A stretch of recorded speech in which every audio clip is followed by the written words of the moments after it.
Oui, bonjour, ici Codonia. Un petit flashback historique sur l'apparition des maladies en France, et plus particulièrement dans la région, qui ont secoué le monde viticole comme jamais on a vu ça. Hein. Pendant 40 ans, ça va être vraiment une déflagration. Mais bon, ils sont sortis. La période sensible, c'est de 1845 à 1885. Après, depuis, il n'y a pas eu d'autres maladies, heureusement. Ça ne veut pas dire qu'il n'y en ait pas un jour, hein, parce qu'il y en a. Oh, tout le monde a été plus ou moins ruiné, mais ils s'en sont sortis. Le dernier, c'était le Black Rot, ouais. Le premier, l'Oïdium. Oïdium, Phylloxera, Mildiou et Black Rot. Tout s'est enchaîné comme des dominos. Les fléaux américains sont au nord de la côte est des États-Unis contre la frontière du Canada. Certains sont venus de chez nous, parce qu'en plus Louis XIV a eu la mauvaise idée de s'en prendre aux protestants. Et donc, une partie émigre, et dans les bagages, il faut croire qu'il y en a qui ont amené des cépages de chez nous, puisque on a des textes qui nous disent que les premiers hybrides ont été spontanément faits par la nature entre les plants français amenés aux États-Unis, mais qui n'ont pas pu se développer, sinon il n'y aurait eu que des cépages de chez nous qui auraient remplacé les vignes autochtones qui n'étaient pas vinifiables. La nature a fait que des hybridations naturelles se sont faites, et après les gens locaux ont pris l'habitude de sélectionner déjà des variétés qu'on va appeler hybrides américains. Je dis américains parce qu'après il y en aura d'autres et ils seront faits par les Français. Bon, voilà. Donc il y a des échanges, mais pas beaucoup. On arrive comme ça en 1845. Et là, qu'est-ce qui se passe? On découvre pour la première fois une maladie. Où ça? En Angleterre. Vous allez me dire en Angleterre, mais il n'y a pas de vigne. C'est vrai à l'époque, maintenant il y en a un peu, mais il n'y en avait pas du tout. Sauf à un endroit, à l'embouchure de la Tamise, dans une ville balnéaire qui s'appelle Margate, bord de la mer, où il y avait les serres royales. Donc la reine Victoria, à l'époque, c'était elle qui régnait, aimait bien les raisins de table, et donc son jardinier, qui s'appelait Tucker, avait développé toute une série de serres extraordinaires, chauffées, irriguées, et donc toute la noblesse anglaise, toute la famille royale, etc., pouvaient manger des raisins qui venaient d'ailleurs d'Europe, de chez nous, c'était la variété de raisins de table de chez nous. Et un matin, Tucker arrive en 1845, dans l'été, il ouvre la porte de sa serre, et là, il n'en croit pas ses yeux, il a fait avoir un infarctus. Il y avait des moisissures partout sur ses raisins, sur ses plants de vigne. Il ne sait pas ce qu'il arrive, il n'a jamais vu ça. Et donc, c'est la première apparition de ce qu'on va appeler le powdery mildew, c'est-à-dire la moisissure poudreuse. Pour le moment, il n'a pas de nom. Et voilà. Alors en fait, qu'est-ce qui s'est passé? Notre Tucker, qui était toujours friand de nouveautés, avait fait venir de France ou d'ailleurs des raisins de table pour la collection de la reine, et il n'avait rien trouvé de mieux que d'en faire venir de Nouvelle-Angleterre. Entre-temps, il y a eu la guerre d'indépendance, leur ancienne colonie. Alors on ne sait pas la variété, mais il semblerait que ce soit de l'Isabelle. L'Isabelle, c'est un descendant de Vitis labrusca, on appelle ça le vin de framboise, parce qu'il a un goût très particulier.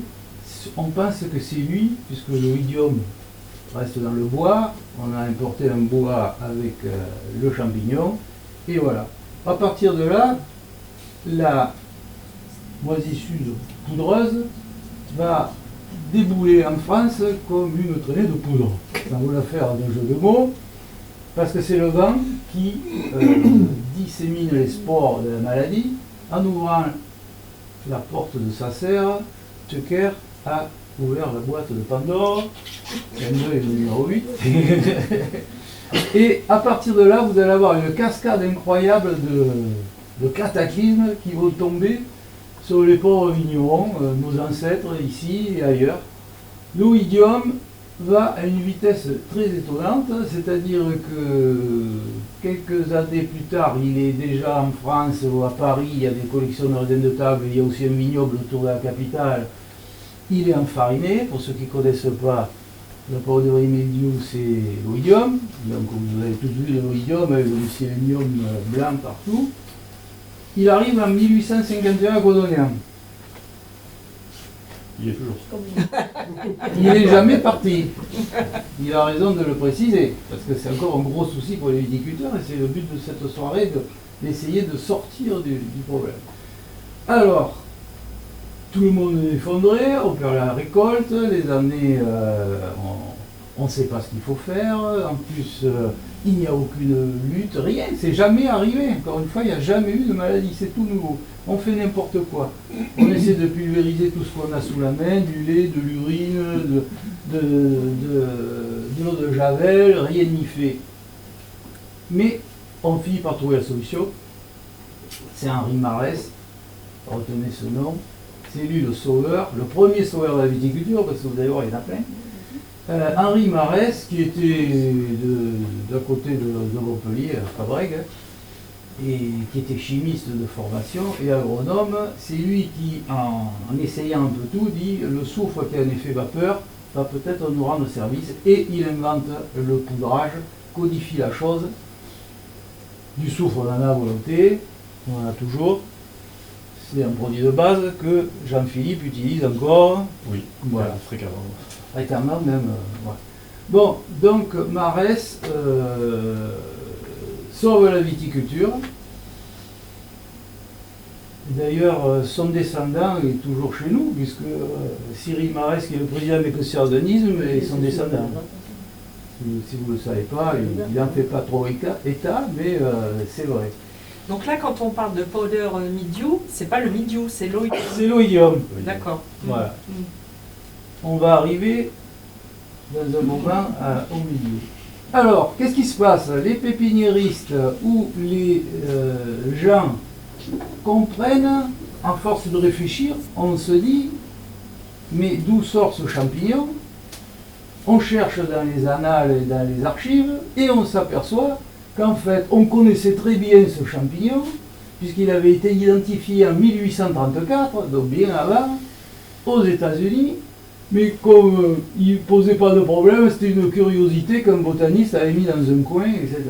Bon, c'est pour ça qu'après on a changé le nom. Alors, en voyant que finalement le problème était venu des États-Unis, qu'est-ce qu'on fait? On se dit, peut-être que la solution est aux États-Unis, puisque là-bas, ils en ont, il y a plein de vignes et elles n'ont pas de symptômes. On fait venir du matériel végétal, du bois, à l'époque on n'avait qu'à planter la vigne comme ça, pour voir ce que ça donne. Un viticulteur pépiniériste de Roquemort, là on est chez nous, hein, pas bien loin. L'histoire n'a pas retenu son nom. Je veux dire qu'il ne s'en est pas vanté, je pense, mais ça s'est passé comme ça. Fait venir à Marseille des caisses de bois pour faire des expérimentations. Voilà. Depuis 1857 qu'on souffre, c'était redevenu tranquille. En 1863, ils n'ont pas eu beaucoup de temps de répit.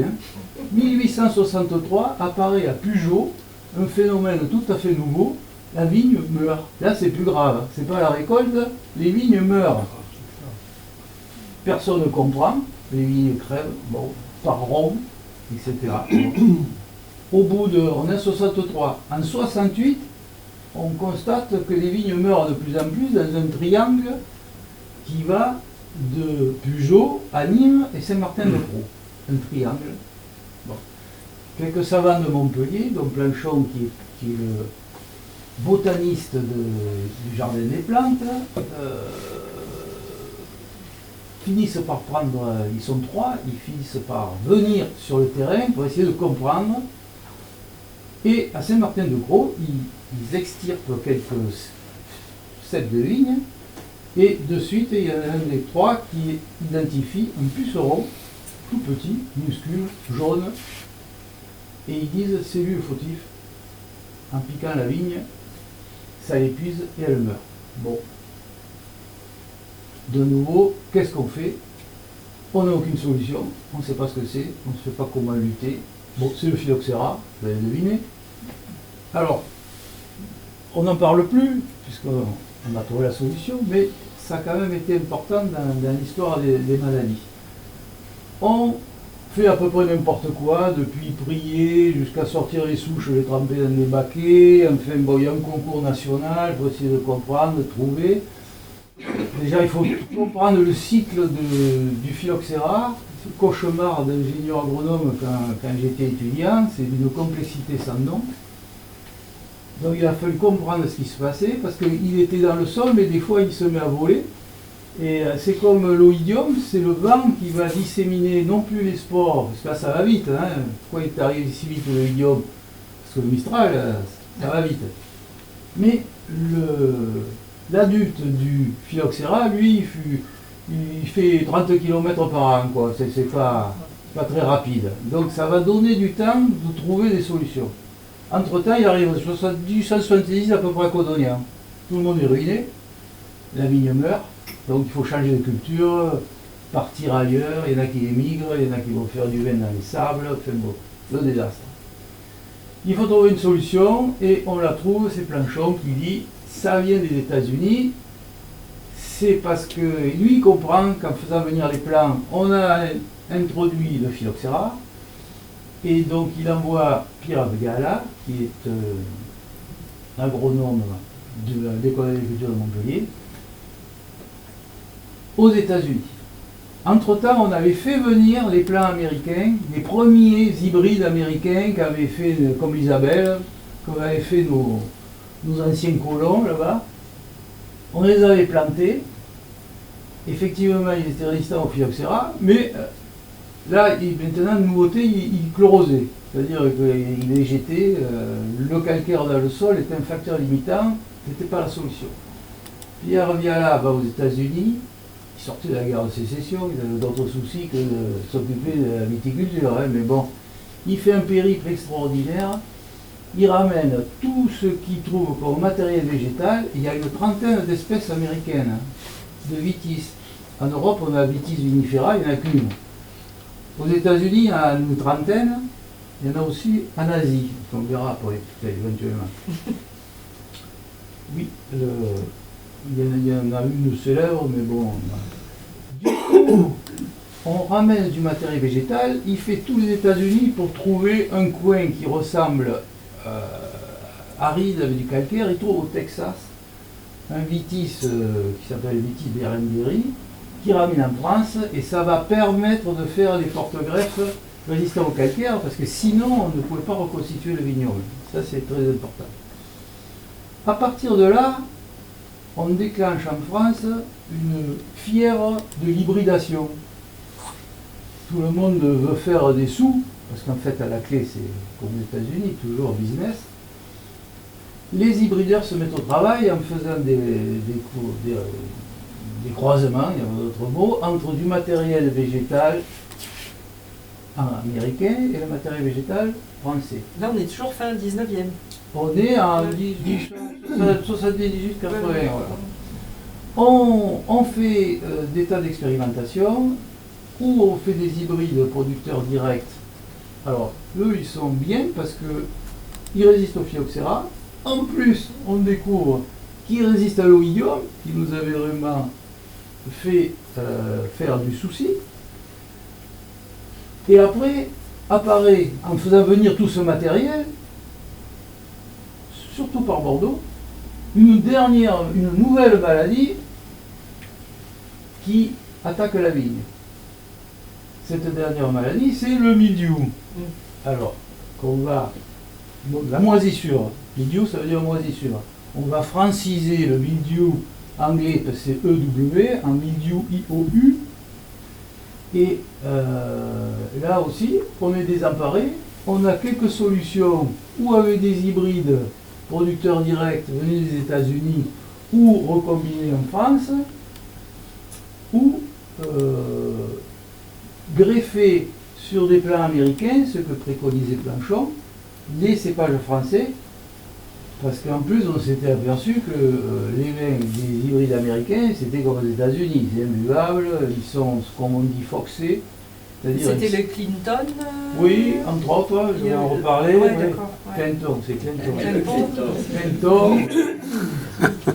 Les premiers producteurs, hybrides producteurs directs qu'on En a France, on plantés, Clinton, mais c'était pas l'Isabelle, le Noah, le Clinton, l'Herbemont, le Oui, Jacquet. C'est Clinton en fait. Non, C'était- c'est la prononciation. Ouais. Ouais, ben, Ouais. en Cévennes, on dit le Clinton. Ouais. Non, moi j'ai toujours entendu Donc, Clinton il va- aussi, mais On n'en est pas là. On les a plantés à ce moment-là, mais comme je vous ai dit, le vin est vraiment épouvantable. On a des textes qui disent, moi j'en ai jamais vu. mais le goût américain n'est pas le même non J'ai vu plus. du Clinton une fois, Mm. je vous déconseille de le faire, parce qu'en Cévennes, il y a toujours quelques Ouais, ouais. 68 arts attardés Oui, qui c'est ça. Ouais. militent pour qu'on le réhabilite. Mm. C'est à proscrire absolument. Hein. J'ai cru que j'avais bu du desktop pendant... C'est violent. Hein. Voilà. Donc, ces premiers hybrides, foxés. Alors on dit, fox, c'est le renard. Ils renardent. Ils sentent le renard. Et même le renard en rut. Je suis jamais allé renifler un renard déjà, mais en rut encore moins. Mais bon, vous voyez, c'est pas très glamour. Bon. Donc, la solution, qu'est-ce qu'on fait avec ça? On se retrouve avec les deux tendances, et entre-temps arrive ce milieu qui casse les pieds à tout le monde, parce que là on ne comprend rien au cycle, comme d'habitude, parce que quand on le voit c'est trop tard, la récolte est perdue. Alors, qui va trouver la solution? Par hasard, c'est à Bordeaux que le problème est arrivé, et c'est à Bordeaux qu'on va trouver la solution. Alors, Alexis Milliardet, qui est un botaniste célèbre aussi, c'est lui qui a trouvé le 41B, le fameux porte-greffe résistant à la chlorose qui a permis après de reconstituer le vignoble, en partie. Donc c'est un botaniste reconnu. Le vignoble à Bordeaux est dévasté par le milieu, tout le monde voit les feuilles tomber, les grappes s'envoler, disparaître. Et un jour, en promenant avec ces étudiants, l'anecdote est tout à fait vraie, comme quoi le hasard fait bien les choses, ils passent sur la route devant un château, je crois que c'est du Cru Beaucaillou, à Saint-Julien, si ma mémoire est bonne. Et là, ils remarquent que les raisins sont intacts, ils sont un peu bleutés. Bon, pourquoi? Il ne sait pas. Donc il va voir le régisseur qui lui dit, mais qu'est-ce que vous avez fait à vos vignes? Elles sont toutes emplâtrées de quelque chose, mais par contre les grappes sont en bon état. Et le régisseur lui dit, j'en ai assez qu'on me vole mes raisins, parce qu'il n'y en a presque plus, puisque tout le monde a des problèmes. Alors j'ai pris ce qui me tombait sous la main, j'ai fait une bouillie, mélangeant du sulfate de cuivre que j'avais, j'ai ajouté de la chaux pour que ça tienne bien, et du coup, mes raisins sont toujours là. Milliardet prend l'idée, fait des expériences, il vient d'inventer la bouillie bordelaise que vous devez encore utiliser. Voilà. Donc, vous voyez, c'est pas dit. Voilà. Autre sauveur de la viticulture, entre le 41B qu'il a trouvé et la bouillie bordelaise. Voilà. Les Bourguignons avaient fait le même chemin, mais eux, ils avaient mis du bicarbonate dessous de la place de la chaux. C'était la bouillie bourguignonne, mais on n'en parle plus. Voilà.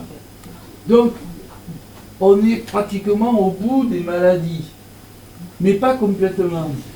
On arrive donc au terme des épisodes douloureux pour la viticulture. Alors, le phylloxéra, on a perdu le vignoble mondial, une paille. Il a fallu tout replanter. Maintenant, il faut traiter pour le vignoble, qui est toujours là. Bon, on traite depuis, mais on ne l'a jamais tué. Le mildiou qui est arrivé, on a fini par comprendre, là aussi, il pose toujours des problèmes. Hein. Cette année, tu m'as dit, je te cite, hein, Cette année, c'est une année à mildiou, comme on dit. Hein. C'est une année à milieu. Alors, ça n'arrive pas souvent, mais bon, c'est mon ancien métier.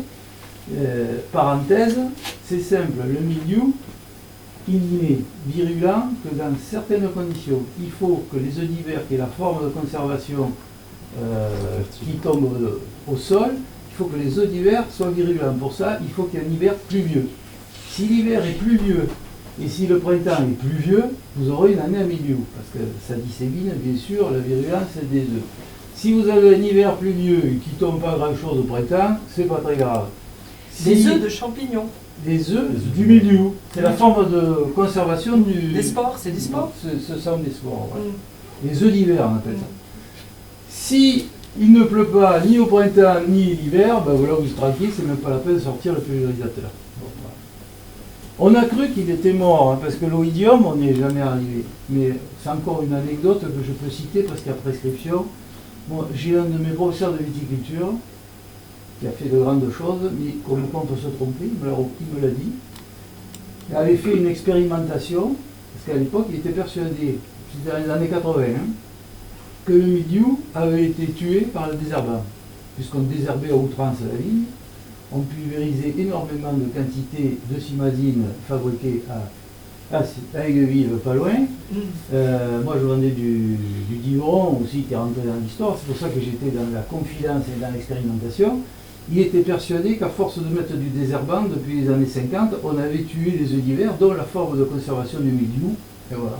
C'est vrai qu'en 89, j'ai fait un traitement, parce qu'il y a aussi des vignes, j'ai fait un traitement sur mes vignes et à la fin, je l'ai regretté. On aurait pu ne rien faire du tout, voilà. Mais le réveil a été brutal quand il s'est remis à pleuvoir et qu'on a eu une grande année à milieu comme cette année. Et mon professeur m'a dit, on peut se tromper. Le désherbant n'y était pour rien. Donc avec l'antériorité du mildiou que l'on a, vous avez des réservoirs pour des siècles, voire des millénaires de mildiou. Donc il vaut mieux que vous trouviez des cépages résistants, parce que ça peut éventuellement résoudre le problème. Bon, c'est pas fini pour les maladies. En 1885, on est parti en 1845, en 1885, toujours on fait venir à tour de bras des plants des Américains, du bois, les pépiniéristes travaillent, les hybrideurs, tout le monde replante, 2 millions d'hectares, ça ne se fait pas en 5 minutes, hein. Ça paraît incroyable, on a tout replanté. Et on fait venir, toujours à Bordeaux, la dernière maladie qui est le Black Rot, que vous connaissez, Aussi. pas très virulent chez nous, mais apparemment, on en parle un peu plus maintenant. Dans ma carrière de phytosanitaire, j'ai vu une attaque spectaculaire en Ardèche, c'est à peu près tout. Mais à Bordeaux, c'est inquiétant comme maladie parce que le climat océanique il pleut souvent. Et là-bas, ça pose des gros problèmes en Charente aussi. Bon, alors, les viticulteurs sont groggy. Heureusement, le mélange de bouillie bordelaise et d'oïdium résout le problème. Ici, on n'est pas trop touché. Ouf! On finit par reconstituer le vignoble. On arrive du coup sur une crise de mes ventes en 107, puisque à force de. On a des vignes jeunes, donc elles crachent et donc on fait trop de vin. Entre-temps, on a reconstitué les deux tendances, c'est de mettre en avant les hybrides, parce qu'on ne les a pas oubliés, au contraire, les pépiniéristes vendent leur bois. Ils ont quand même les hybrides français cette fois. Les Américains, Foxé, on a dit, le Clinton, il faut se tenir. Il y en a un autre, le Noah, j'ai oublié de vous dire, vous savez quel est le surnom du Noah?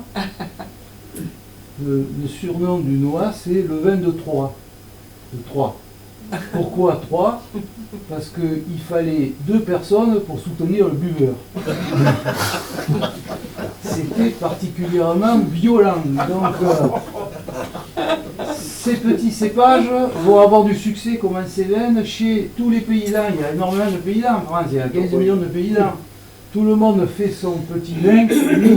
Là, on n'a pas besoin de sulfater, on n'a besoin de rien faire, on plante le bois. Le vin, c'est un torboyau, mais en fait, c'est pas grave. Voilà. Par contre, les autres hybrides français, on a donc toute une flopée d'hybrideurs qui se développent, qui sortent du lot et qui proposent des plants attractifs. Alors il y en a 2 en Ardèche, c'est Cébel et Couder, vous les connaissez au moins de nom. Hein. Et il y en a un dans la Drôme, à Saint-Vallier, c'est Berthier et Saint-Villard, ici en Armagnac, dans les Landes, Baco, Berlin, etc. Bon, tous ces hybrides sont numérotés. Donc ça va vous rappeler quelque chose, parce que vous avez encore les cépages qui arrivent sous numéro, parce qu'ils font des milliers de croisements, ils sèment les milliers de pépins, après on met des numéros, parce que sinon c'est plus bonne année, et c'est comme ça que vous avez des ribambelles de numéros d'hybrides. Autre cauchemar, quand j'apprenais ça, je ne vis avec là me les a fait réciter, je vais vous dire, Saint-Villard, le dernier qui est peut-être eu pignon sur rue comme croisement qu'il a vendu, c'était le 18 402. Donc vous voyez qu'il y en avait avant. Hein. Mais ça partait de quelle variété, de quelle... Alors de c'était quelle, tout à partir des vignes américaines, des Vitis, Riparia, Rupestris, Verlandieri, Rotondifolia, etc. Ouais. Lambrusca. Recroisé avec les cépages français. Vitis vinifera. Avec Vitis vinifera, du Grenache, de l'Alicante Boucher, du Senso, du ce que vous voulez. Voilà. Donc, ces gens-là disaient, les hybrides producteurs directs français ont tous les avantages. Ils sont résistants au phylloxéra, faut oublier que c'était le gros problème. Hein. Ils sont résistants à l'oïdium, au mildiou et au black rot, peut-être pas complètement. En plus, ils sont souvent colorés pour les rouges, donc teinturiers, c'est toujours bon, voilà. Ils repoussent après gelée. Important ici, parce que le gel, c'est assez fréquent. Repousse après gelée, pas complètement, mais bon, quand on a ramené gel, vous attendez l'année prochaine. Quand un 2007 gel, il y a quand même quelques bouteilles qui vous permettent de récolter. Nos hybrideurs, évidemment, vendent leurs produits. Et après, il y a les tenants d'une autre viticulture qui disent les cépages français, on ne fera jamais mieux au niveau qualitatif. Du moment qu'on a des porte-greffes, y compris pour le calcaire, on peut reconstituer le vignoble avec nos anciens cépages pour faire des bons vins. Et voilà. Donc, deux viticultures qui ne se rejoignent pas, ou des fois, mais une qui dit on peut faire du vin, il est moyen, voire médiocre, mais c'est pas grave, c'est du vin de masse pour les classes populaires, il y a un marché pour tout. Et puis après, ceux qui sont plutôt pour la qualité, qui disent on a toujours fait des grands vins en France. Voilà. Des fois ça se rejoint, mais en général c'est bien séparé. Voilà. On arrive dans les années 30, où on a l'administration qui commence à prendre ouvertement les hybrides dans le collimateur. Bon, pour enlever finalement pas mal de volume des petits producteurs, on interdit les fameux hybrides producteurs directs américains. Le Clinton, le Noah, l'Herbemont, l'Isabelle, le Jacquet, il y en a 6, et l'Othello. Ouais. Voilà, l'Othello. Bon, tout cela, alors, qu'est-ce qu'on dit? On dit qu'ils rendent fous. On nous avait déjà fait le coup avec l'absinthe, rappelez-vous, la fée verte qui rendait fou, on l'interdite, on avait réhabilité, plus personne n'en boit. Là, c'était faux, on le sait depuis, où ils ont trafiqué les analyses, je n'en sais rien, mais on disait qu'il y avait du méthanol en quantité importante. Bon, en fait, c'était pas vrai, c'était pour éliminer discrètement. Voilà. Ça a été une occasion, et en plus, les tenants de la qualité ont mis en avant une nouvelle catégorie de vins, les appellations d'origine contrôlée. On est en 35 pour l'interdiction des cépages américains, 36, première appellation contrôlée en France, c'est pas loin d'ici, c'est à Château-du-Pape, hein. Baron Leroy, d'abord dit aux viticulteurs locaux, on va mettre 13 cépages dans la liste, puisque pour les AOC, il faut des usages anciens, loyaux et constants, mais pas d'hybride, hein, parce qu'ils n'avaient pas oublié d'en mettre à la base. Ah oui, maintenant on n'en parle plus. Mais beaucoup de gens avaient planté aussi des hybrides, parce que des fois ça arrangeait bien pour faire un peu de couleur ou un peu de... Voilà.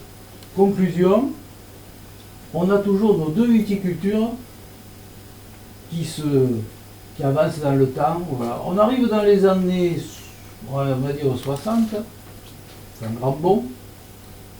Et dans les années 60-70, on a un changement de mentalité. Le vin de consommation courante, bon, il n'y a plus trop de marché, les gens boivent moins, boivent mieux. Bon, alors là, l'administration dégaine une autre série de mesures pour finalement éliminer les hybrides qui ne sont pas très qualitatifs, il faut le dire. On classe les cépages que l'on peut planter. Bon, certains doivent s'en rappeler. Certains sont recommandés. On m'a dit c'est cela qu'il faut planter. Certains sont autorisés. Bon, on dit rien mais on n'en pense pas moins. Et après il y a les tolérés, pour ne pas dire on va les interdire. En plus les interdits, entre autres les hybrides, si vous les replantez, vous perdez 30% de vos droits de plantation. Parce qu'en France, c'est une plante fiscale, la vigne, pour planter, il faut avoir un droit, c'est-à-dire vous l'arrachez, ça vous donne le droit de replanter la même quantité. C'est toujours en vigueur d'ailleurs. Ça va progressivement éliminer les hybrides. On l'a vécu, bon. Certains étaient farouchement pour les hybrides, mon grand-père par exemple. Je me souviens quand il m'expliquait le vignoble idéal. Pour lui, c'était 50% d'Aramon pour faire du bouillon, je schématise, 50% d'Aramon pour faire du bouillon, 50% d'hybride pour faire de la couleur, du degré, parce que souvent il y avait du degré. Il repoussait un peu après à geler, ça rendait bien la chose, et voilà, le vin était marchand et se vendait bien. De toute façon, il ne buvait pas. Donc le problème était simple, voilà. Les hybrides, c'était les 2007. Les hybrides, les 7100 et 2007, c'était une brave galère. Hein. Alors il n'y avait pas la machine à ménager, c'est sûr. Mais la main-d'œuvre était moins chère, donc c'était pas grave. Il y avait beaucoup de bouteilles, comme on dit ici. Bon, vous vous souvenez des hybrides. Aussi, la première sélection à la cave, moi quand je me souviens quand j'étais étudiant, comme Jean-Fred, c'était les débuts d'une vague sélection à la cave coopérative, puisqu'en arrivant, vous demandez si c'était hybride ou vinifera. Parce que on mettait les hybrides à part et vinifera de l'autre côté. Bon, en fait, avec les vinificateurs continus, on envoyait l'avanage par en bas, ils sortaient le vin par amour. Le seul souci, c'est de remplir les cuves pour les faire verser. Voilà. Donc on faisait un gros. Après, je crois que les hybrides, on les envoyait à l'égouttage pour faire du rosé. Hein, c'est bien ça, je vois qui confirme.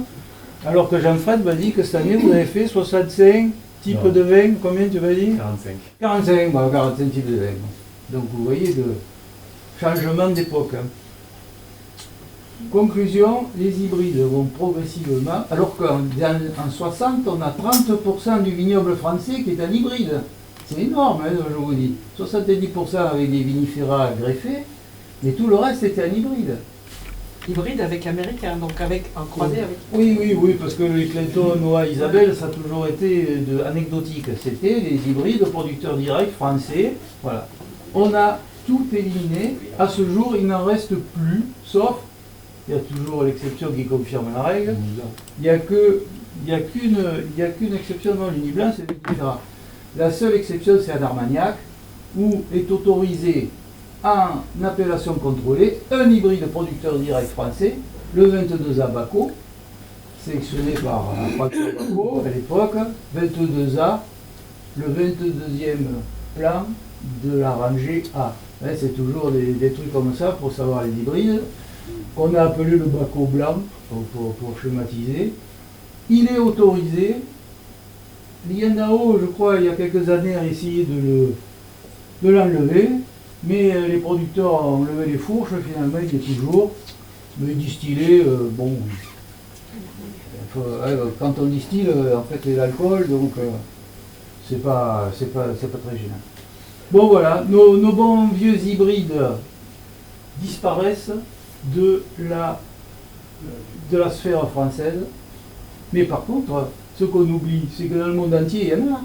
On en a vendu partout. Dans une autre vie, j'allais dire, quand je suis allé au Canada vendre du vin, j'étais allé voir Hervé Durand Mazet Tourelle, parce que lui avait fait un vignoble, l'Orpailleur, à Denham, là-bas. Et quand je suis allé voir le chef de culture qui m'a montré, parce que les gros problèmes là-bas, c'est le froid, hein, donc ils butent la vigne comme les asperges, etc. Je lui dis, mais qu'est-ce que vous avez planté là? Et il me dit, du Céval et du Vidal, 2 hybrides français, bien sûr résistants au froid, hein. Et voilà. En France, on a tout abandonné sur la recherche sur les hybrides, parce que les hybrideurs privés qui vendaient leurs plants, il n'y en a plus. Il n'y avait que la recherche qui pouvait continuer. On a eu un blackout complet sur les hybrides, alors que dans le monde entier, ça continuait. Moi, quand j'étais étudiant, je me souviens, il y avait les Allemands qui travaillaient dessus, les Suisses, même en Hongrie, les États-Unis toujours pour le froid. Hein. Parce qu'à cette époque-là, donc j'étais étudiant en 72-79, il faisait froid. C'était l'inverse maintenant. On ne parlait pas du réchauffement climatique, du global warming, c'était le global cooling. On était l'impression qu'on allait mourir de froid. Bon. Donc ils ont continué les recherches, et nous, sauf un, parce qu'il y a toujours une exception qui confirme la règle, c'est Alain Bouquet, dont on a parlé récemment, et ce soir on va peut-être en parler. Le seul chercheur qui, lui, voulait continuer dans cette voie, on l'a même dissuadé. Bon, moi je l'ai connu, je l'ai rencontré une fois, puisque j'ai eu un bureau pendant 6 ans à Narbonne, et qu'il était à l'INRA de Pêche Rouge, entre Gruissant et Narbonne. Il venait de Bordeaux d'ailleurs. Et lui a continué les recherches à partir de vitis rotundifolia, c'est-à-dire la muscadine, qui était un des premiers cépages autochtones américains qu'on ait pu vinifier, en dehors des vinifera. Il a fait des croisements, des recroisements, c'est très compliqué, hein, pour faire un croisement et voir le résultat, il faut 15 ans. Hein, donc il a passé sa vie à ça, et bon, maintenant on est en train finalement de l'exhumer, parce qu'entre-temps il est mort. Et on est en train de... Heureusement, on n'a pas jeté ce qu'il avait fait, parce que en général, il y a des gens qui conservent heureusement des choses, et ça a permis au moins de garder le travail qu'il avait fait, et je pense que ça peut servir de base pour l'avenir. Parce que ces cépages, qu'est-ce qu'il faut dans un hybride résistant? Je vais avoir terminé. Chaîne de résistance. Déjà, il faut qu'il soit, on oublie, mais il faut quand même qu'il soit résistant aux maladies. Plus il est résistant aux maladies, moins le vin est bon. Parce que plus il y a de proportions de vignes américaines. En gros, c'est ça. Plus il y a de proportions de plants français, meilleur est le vin. On se rapproche du plat français, mais il est sensible aux maladies. On ne parle plus du phylloxéra, parce que de toute façon, on greffe tout. Maintenant, on greffe tout, c'est devenu secondaire, le phylloxéra. Même s'il est toujours là, hein, vous en avez. J'ai vu dans un des films, c'est quoi, c'est Sylvain qui se demandait si c'était une gale phylloxérique ou de l'érinose, mais on a des gales phylloxériques. Hein. De temps en temps, on a du phylloxéra. Il est toujours là, il vient le monde entier, et ils vont bien avec. Quoi. Voilà. Donc, les cépages résistants, c'est ça le problème. L'idéal, ça serait de trouver la panacée universelle, comme les médicaments, le médicament qui guérit tout, donc c'est impossible. Mais là, si on avait un cépage résistant au mildiou, résistant à l'oïdium, résistant au black rot à yèpre, et qui en plus fasse du pétrus, alors là c'est un mec plus ultra. Bon, mais c'est pas demain la veille, et c'est là tout le travail de la sélection, parce qu'entre-temps, les étrangers ayant pris de l'avance, j'ai rien contre l'INRA, mais qui est devenu entre-temps l'INRA et, comme on dit, c'est ça, hein, voilà, on a ajouté environnement, c'est pareil qu'avant, mais ça fait mieux. Et donc on s'est soucié de la pression du consommateur qui disait peut-être moins de pesticides, ça serait mieux. Donc on a embrayé une recherche là-dessus, alors qu'avant on cherchait des hybrides pour éventuellement y résister aux maladies, mais en fait ils étaient surtout intéressants parce qu'ils résistaient au phylloxéra et au froid. Maintenant on change le fusil d'épaule, c'est pas grave, s'ils ne résistent pas au froid, on nous dit qu'on va retirer dans quelques années, mais c'est pas un problème. Donc du coup on essaie de trouver la panacée universelle. Alors peut-être ça sera le floréal, puisque ça c'est les derniers cépages qui sont sortis du chapeau de l'INRA. Depuis les années 2000, ils ont recommencé à travailler. Alors surtout à Colmar, hein, c'est ça, parce que d'habitude c'était à Colmar que ça se passait là-bas. Donc ils ne sont pas forcément dans les mêmes conditions que chez nous à Colmar. Mais bon, pourquoi pas. Et les programmes s'appellent Reste dur, si j'ai bien vu, ça veut dire résistance durable. Parce que non seulement il faut qu'il soit résistant, mais si c'est pour dans 10 ans que finalement il y a accoutumance et qu'on en soit au même point, il faut que ce soit une résistance durable. Voilà. Voilà. Je crois que j'ai à peu près résumé la situation. Clairement. Et j'ouvre du coup la porte à Jean-Philippe pour qu'il nous dise justement qu'est-ce qui a décidé les vignerons de Codognan et autres à se lancer là-dedans. Voilà, donc tu as très bien résumé les contraintes du vigneron aujourd'hui. Donc on est toujours confronté au même problème oïdium, mildiou et la recette a un peu évolué parce qu'il y a aussi eudémis et d'autres insectes qui nous complexifient un peu la tâche. Nous, pour présenter un peu la cave d'Héraclès, en 2 mots, on est quand même sur 1200 hectares aujourd'hui et on a 800 hectares sur Vestry, Codognan, enfin tous les villages alentours, Le Kellar, Vergès, Huchot, voilà, donc le bassin de production de 800 hectares, je vois monsieur Roth aussi. Ensuite nous allons jusqu'à Cabrières-les-Denans et nous montons jusqu'à Saint-Bénézé dans le nord. Nous allons jusqu'à Saint-Ginès-des-Mourgues et jusqu'à Aigues-Mortes aujourd'hui. Donc ça représente un périmètre assez large. Ça fait 1200 hectares. Nous sommes 70 adhérents coopérateurs. Et la particularité de cette cave, c'est qu'on est 100% bio. Donc l'historique du bio, c'est 30 ans, hein, on l'a fêté cette année. Les premiers coopérateurs qui se sont inspirés et qui sont partis dans la dynamique bio, c'était en 1994, mais je crois que c'était Jean-Fred Toutefois là-bas qui était parti dans l'aventure. Avec, toi tu étais le premier, après il y a eu Bernard Delmas, je crois, et quelques autres. C'est vrai que j'ai oublié d'en parler. Pour les non-initiés, j'ai oublié de dire qu'il y a eu une révolution quand même après-guerre en France et dans le monde entier, c'est l'apparition des produits de synthèse. C'est-à-dire qu'on a fait jusque-là les traitements avec du soufre et du cuivre. En fait, les gens, c'était comme M. Jourdain, qui faisait la prod sans le savoir. Les gens faisaient du bio sans le savoir. Hein. Voilà, c'était le traitement conventionnel.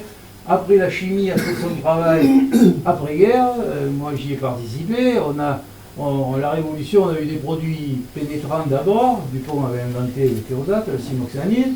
C'était parce que tous les produits qu'on vous cite, quand il pleut, ils sont lessivés, puisque c'est des produits de contact, ils sont au sol, 20 mm, il faut recommencer. C'est pour ça que cette année, ils ont fait 20 ou 25 traitements. Voilà. Les produits de synthèse rentrent dans la plante, donc ils sont à l'abri. Comme c'est que préventif, on ne revient pas en arrière, mais quand même on stoppe les choses. Et après, ils ont été systémiques, c'est-à-dire qu'ils rentrent dans la plante, ils sont véhiculés par la sève, et donc beaucoup plus efficaces. Le problème, c'est qu'on le retrouve dans les grappes, et qu'évidemment, on le retrouve dans les vins. Et après, quand on le boit, là, c'est assez controversé, et même avec le temps passant, je reconnais qu'il y a eu des problèmes. Voilà. Donc c'est pour dire que la chimie a bien évolué et donc il y a eu un retour sous la pression du consommateur parce que la vérité j'avais les extrêmes avec le bio. Voilà, Oui, je ferme la parenthèse. Non, mais après, ouais, ça c'est bien pour différencier en fait la pratique bio, viticole bio et la pratique conventionnelle où on emploie des produits de systémie, pénétrants, on peut employer des herbicides chimiques. Nous, c'est tout l'inverse, c'est travail du sol mécanique, on coupe l'herbe avec des outils tracteurs, on traite avec plus de désherbants, on traite pas parlé, mais bon. avec du soufre et du cuivre, de la bouillie comme, bordelaise. Comme au 19e siècle. Homologué, cahier des charges bio, français, EcoCert et d'autres certificateurs. Donc nous, la particularité de la cave, c'est qu'on est à aujourd'hui 100% bio sur site, mais elle a évolué parce qu'on a commencé en 94 avec 4 hectares, ou 5-6 hectares, et puis parce que la dynamique de certains vignerons de la cave était de partir, déjà une idée de transmission et de se dire on va travailler un peu plus intelligemment que ce qu'on peut faire avec les produits chimiques, parce qu'on voit bien que c'est pas tellement l'avenir. De fil en aiguille, 2011, oui, avec des études qui ont montré en effet que c'était très dangereux pour l'homme et pour le consommateur, d'où l'interdiction de produits, de matières actives au fil du temps. Donc l'évolution c'est 94, donc il y a 30 ans, donc on peut dire que c'est quand même influé par un voisin qui fait des bulles là, qui nous a mis à disposition, la source Perrier pour ne pas les citer, l'usine Perrier, à disposition des terres que nous avons eues en fermage. Et on nous a dit on vous les met à disposition, mais en contrepartie vous les travaillez en bio. Donc certains se sont dit pourquoi pas, on y va, on commence à y aller, et puis de fil en aiguille, en 2011 on s'est retrouvé à 50%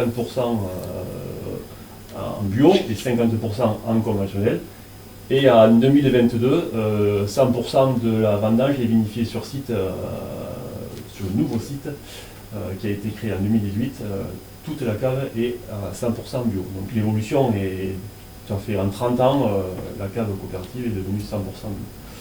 Donc ouais, nous l'évolution de la cave, donc c'est pour l'historique, c'est 1939 la création du site, de l'ancien site Héraclès qui était à Vergès. Donc voilà, toute une vie que moi j'ai pas connue. Après je voyais plusieurs vignerons dans la cave, M. Bouvier, M. Roth, mon papa, Jean-Fred et Sylvain aussi, la nouvelle génération. Nous on est plutôt de celle-là. Donc qui ont vécu l'historique de la cave, et toi tu n'y as jamais été, de mémoire? Si. Pas très longtemps. Coopérateur? Coopérateur? Oui, si. Bon, passons. Mais pas longtemps, oui. Très longtemps.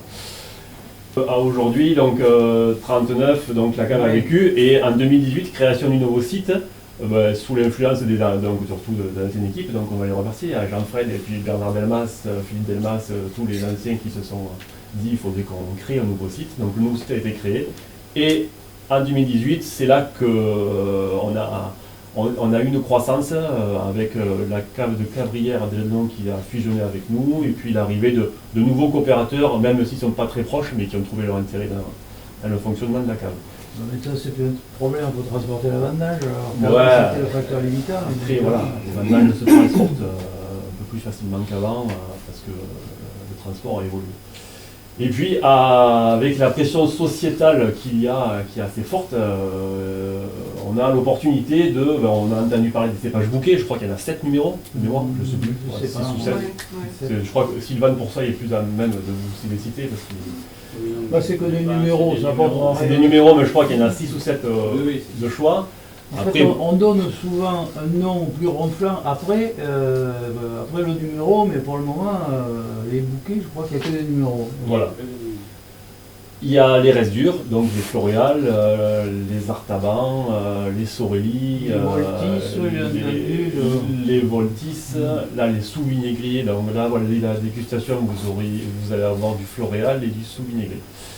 Donc l'opportunité se présente à nous avec ces nouveaux cépages résistants. Certains sont partis dans l'aventure déjà, d'autres sont un peu plus attentistes et observateurs, sous l'influence bien évidemment. Donc Sabine a fait la promotion de ces nouveaux cépages résistants que nous avons à la cave, qui représentent 50 hectares.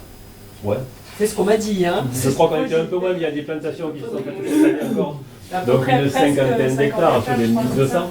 C'est énorme, hein. Moi j'étais stupéfait, puisque ça commence à... Je n'avais pas suivi complètement l'évolution ou de loin. Donc, ça commence à... donc la cave Héraclès est pionnière sur la plantation de cépages résistants.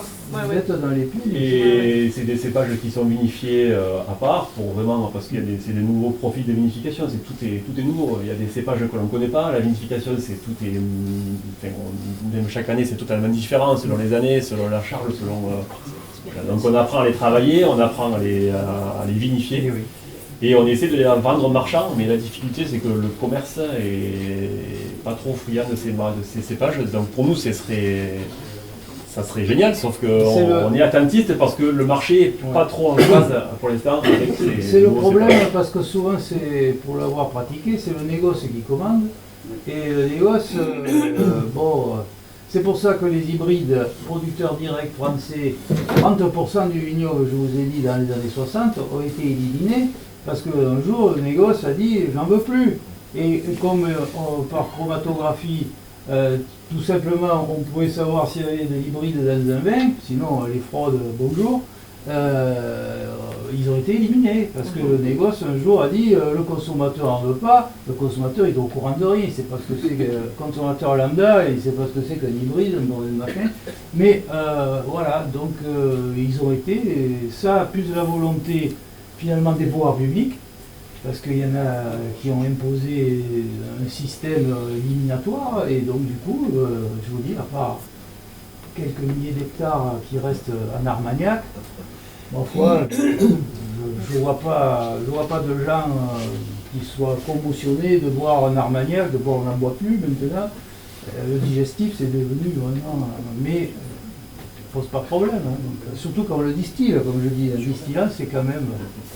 Les Américains avaient très bien compris. Les premiers hybrides producteurs directs aux États-Unis, quand je vous ai dit qu'il fallait se tenir à la table ou tenir le bueur, ils se sont mis à le distiller. Et là, bon, le vin de framboise, au contraire, c'était agréable. L'eau de feu des Indiens, c'était beaucoup mieux, quoi, voilà. Donc, en plus, dans des pays où il fait très froid, on l'oublie, mais c'était le petit âge glaciaire. Nous, on a le Gulf Stream, il faisait déjà assez froid, mais là-bas, c'est des températures sibériennes. Donc, du coup, l'agnole, ça aide. Et oui, non, mais c'est pour ça qu'on a continué à cultiver la vigne, il ne faut pas l'oublier. Voilà, on va peut-être passer à Sabine. La parole pour vous faire l'introduction. Oui. Je vais vous expliquer la démarche. Donc, moi, ma démarche, ben, c'est en fait mon questionnement au départ, ça a été Je coupe. C'est trop tôt. Alors ça, c'est la bande-annonce en fait qui présente l'ensemble. C'est une série de 11 films, 11 petits films courts. Et mon idée justement, c'était de reparler de toutes ces questions des hybrides, de l'avenir du vignoble.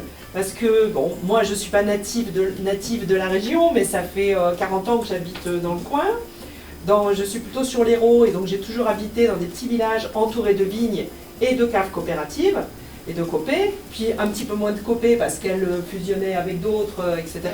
Et j'ai également un questionnement écologique. Moi, mon questionnement au départ, c'était je suis amatrice de vin, donc il y a du bon vin rouge par ici, donc ça m'intéresse. J'ai fait des films sur le vin et j'ai commencé ensuite à me poser des questions d'écologie. Je me suis intéressée aux caves coopératives parce que pour moi, c'est les ancêtres de l'économie sociale et solidaire, les copés. C'est des coopératives avec un fonctionnement coopératif et je trouve ça intéressant. Donc j'ai fait un premier film avec des caves coopératives et en allant rencontrer des caves coopératives dynamiques pour voir quelle était leur force par rapport à la transition écologique et la transition par rapport au réchauffement climatique, au changement du climat, etc. Et c'est à cette occasion-là que j'ai entendu parler de la question des cépages résistants. Et je me suis dit, ah, là, il y a vraiment un sujet qui m'intéresse. Et je me suis rendu compte que quand j'en parlais avec des amis, eh ben, il y avait beaucoup de gens qui ne savaient plus trop qu'est-ce que c'était qu'un hybride, et qui me disaient, oui, mais alors, et par rapport au bio, quel est l'intérêt par rapport au bio? Et donc quand j'essayais d'expliquer ça, je me suis rendu compte qu'il y avait en fait un peu un manque de connaissances et qu'il y avait pour moi une nécessité de réexpliquer un petit peu des choses. Donc à l'époque, j'avais rencontré la cave Héraclès, et quand j'ai su qu'en plus ils démarraient des plantations avec des nouveaux hybrides, j'ai repris contact avec Jean-Fred et l'équipe qui était là à ce moment-là, et en disant, bon alors, est-ce que vous pouvez me faire rencontrer des vignerons qui ont commencé à planter ces nouveaux hybrides, puisque j'aimerais vraiment faire des films là-dessus. Et c'est comme ça que j'ai rencontré Sylvain, donc Sylvain Coste, qui est là, et que vous allez voir à un moment dans les films. Et puis j'ai suivi aussi beaucoup Luc Villaret sur son exploitation, qui lui est plus du côté de Lédignan. Donc ça faisait un peu deux types d'exploitation avec des terroirs un petit peu différents, mais tous les deux donc adhérents de la cave Héraclès, coopérateurs, et surtout pionniers donc, dans les plantations de cépages résistants. Alors, un petit mot, je me suis rendu compte que beaucoup de gens me disaient, oui, mais on comprend l'intérêt de ces cépages résistants, donc il faut que j'explique quand je dis cépages résistants, si j'explique pas, les gens pensent que c'est résistant à la sécheresse. Tout de suite me dit, ah, c'est pour les réchauffements climatiques. Donc en fait, non. Quand on dit ces cépages résistants, là, cette appellation-là, actuellement, c'est pour bien parler de la résistance aux maladies. Et quand on dit aux maladies, c'est pas toutes les maladies, c'est l'oïdium et le mildiou. Voilà. Donc ça, déjà, il faut que j'explique un peu. Et puis après, on me dit, bon, alors on comprend l'intérêt pour les gens qui sont en conventionnel, puisque donc il n'y a plus besoin de traiter, mais quel est l'intérêt pour ceux qui sont en bio? Donc là, il faut que je dise, oui d'accord, mais en bio, il y a quand même quelques traitements. Il y a quand même des traitements naturels, du cuivre et du soufre, qui servent de fongicides pour endiguer justement et limiter l'oïdium et le mildiou. Mais pour beaucoup de gens, déjà, il faut arriver à capter ça et casser un petit peu quelque chose qui est un petit peu un tabou parce qu'on n'en parle pas trop. Parce qu'on préfère dire en bio, c'est quasiment tout naturel et on laisse penser les gens qu'en fait, il n'y a quasiment pas de traitement. Qu'à la rigueur, on amène du compost, qu'on favorise la biodiversité, qu'on met quelques stimulants de plantes naturelles, mais on ne parle pas trop du cuivre et du soufre. Voilà. Donc, il faut expliquer quels peuvent être les inconvénients du cuivre et du soufre, y compris en bio, pour pouvoir ensuite expliquer l'intérêt des cépages résistants.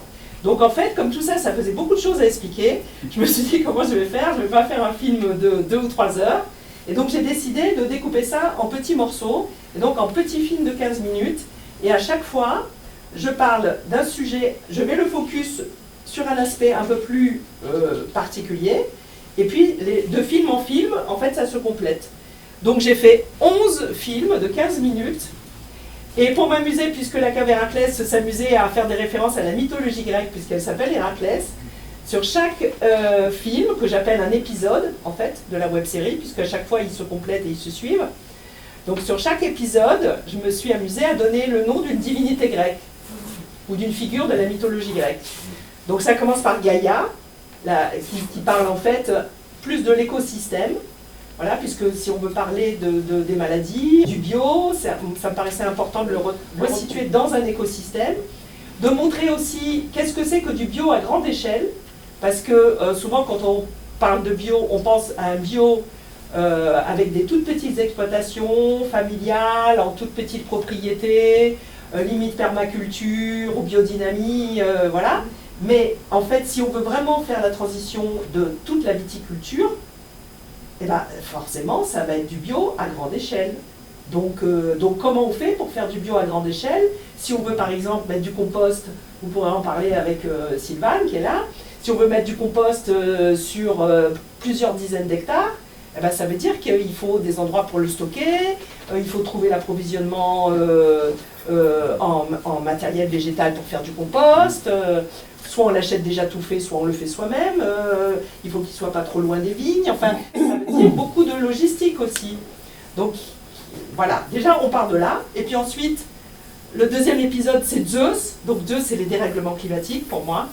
Donc la cave Héraclès on a subi pas mal par ici, hein. Il y a eu des grosses inondations, il y a eu des gros coups de feu, voilà, des sécheresses, du gel, des gels tardifs, bon, donc ça pour moi, tout ça fait partie des dérèglements climatiques. Et puis voilà, d'épisode en épisode, comme ça à un moment j'aborde, le troisième c'est Déméter. Déméter c'est les saisons, la déesse des saisons, des moissons.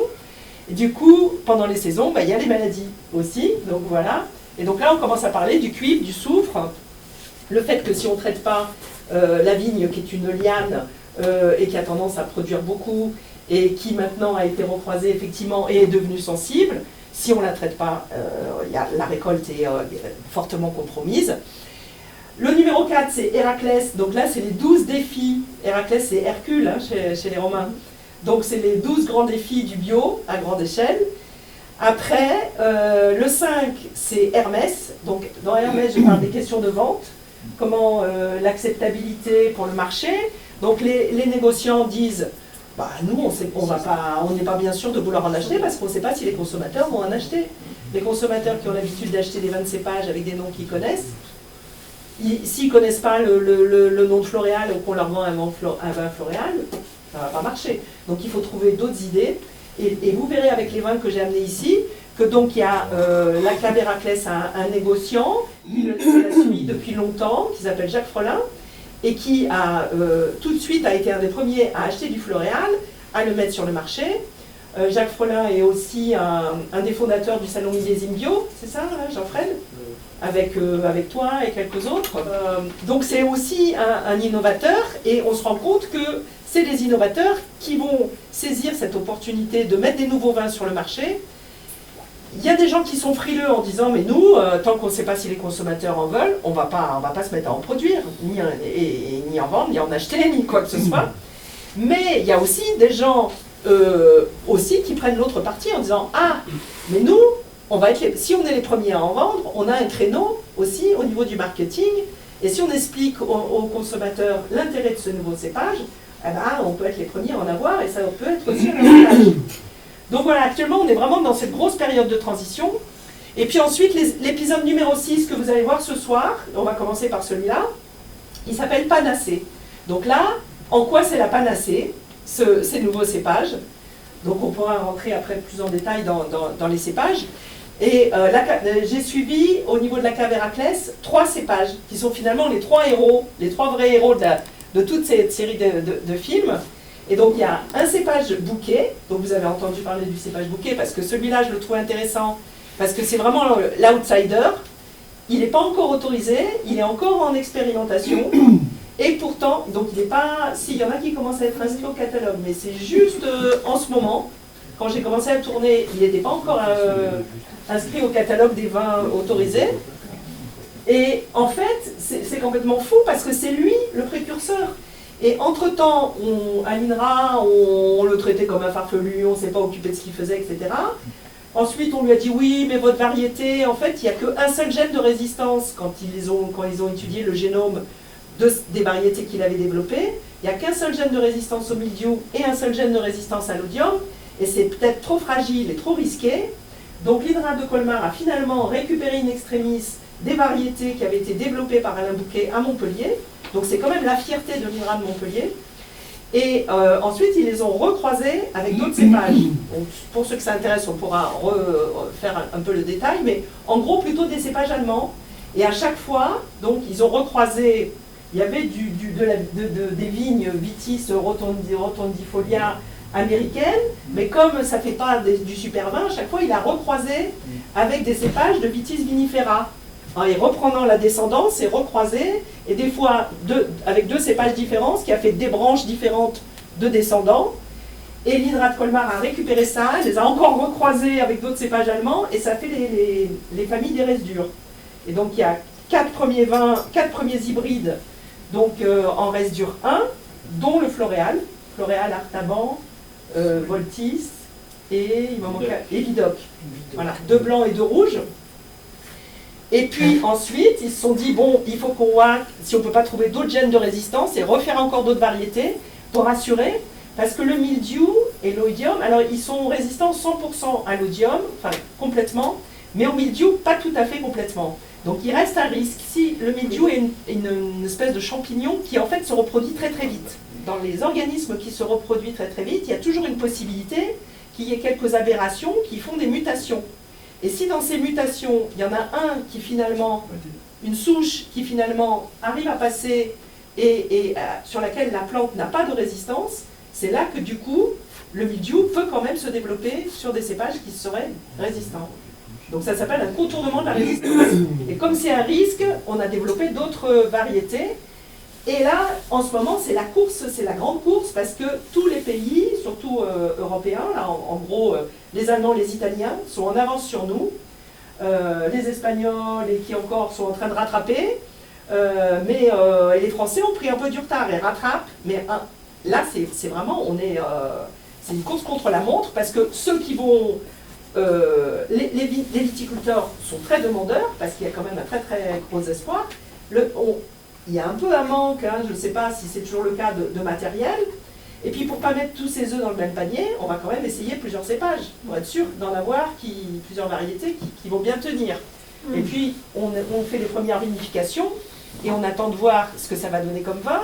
Tout le monde tâtonne, tout le monde se cherche un peu et expérimente. Donc voilà, on est dans cette phase-là. Je trouve que c'est une phase à la fois très intéressante, très prometteuse, mais il y a quand même quelques risques dont on pourra discuter après. Et donc, effectivement, dans les risques, je disais, l'épisode d'après, c'est « Et si c'était une chimère ?» Donc ça, c'est l'épisode numéro 7.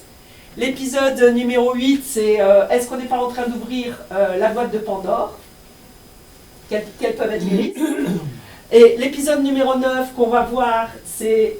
Du coup, je me suis amusée à faire intervenir des pitis. Les pitis, c'est les oracles. Donc, quels sont les oracles modernes? C'est-à-dire tous les conseillers, où est-ce que les viticulteurs peuvent trouver des sources de conseils et d'accompagnement qui peut prédire l'avenir à court terme et à long terme. Bon, voilà. Et puis après, l'épisode numéro 10, ben, c'est Dionysos quand même, hein, les récoltes, les vendanges, les premières vinifications. Et le 11, c'est l'avenir. Quelles sont les perspectives d'avenir? Voilà, donc je vous propose qu'on lance l'épisode numéro 6, voilà. C'est 15 minutes, et puis qu'est-ce qu'on fait? On enchaîne le 8 après? Le 9. Anacée, c'était un petit peu la déesse de la médecine. En fait, c'était un peu elle qui détenait tous les remèdes possibles et imaginables sur Terre. C'était un peu une giga pharmacie.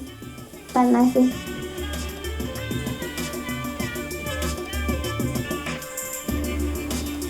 Et la panacée universelle? Ça, je sais pas. Ah, si ça existait, ça serait bien. Hein, Oui. de remèdes qui soignent tout pour les plantes. Mais il y a certains traitements aussi, je pense. Non? Ouais, puis il y a des vignes aussi qui sont résistantes aux maladies. Il y a des vignes améliorées par des processus naturels de sélection pour avoir les petits gènes qui vont leur permettre de résister aux maladies. Les petits gènes ils se promènent dans certaines variétés de vignes, et bien, il a fallu faire des croisements jusqu'à ce qu'ils se retrouvent dans la bonne variété qui fait des bons raisins. Comme ça, la vigne, elle est à la fois résistante aux maladies et en plus, elle fait des bons raisins qui font du bon vin. C'est bon.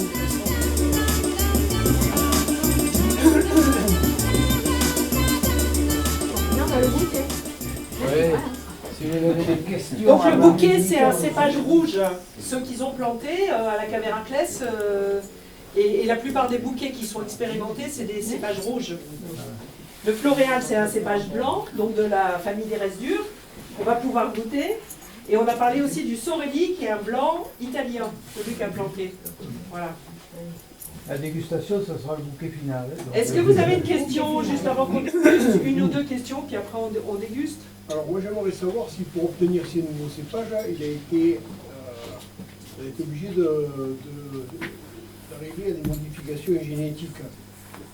Grande question que tout le monde pose. Est-ce que c'est des OGM ou pas? Parce que c'est pas de la mer du temps. Non, justement, c'est une je veux dire, manipulation ancienne. Comme faisaient les hybrideurs. Du coup, c'est pas une manipulation, c'est pas ce qu'on appelle une manipulation. Voilà, C'est de l'hybridation par l'hybridation, fécondation. rétro-hybridation, si vous voulez. Par fécondation On naturelle. regroupe X fois. C'est de la fécondation naturelle, Voilà. c'est la fleur qui est fécondée avec du pollen, etc. Je pense qu'on pourrait le faire, mais apparemment personne ne s'en est trop occupé. Parce qu'on En le fait, ailleurs. la On peut le faire sur le génétique, génome de la ouais, vigne. la génétique aide à ensuite analyser quel est le patrimoine génétique des variétés, donc de ces nouveaux hybrides.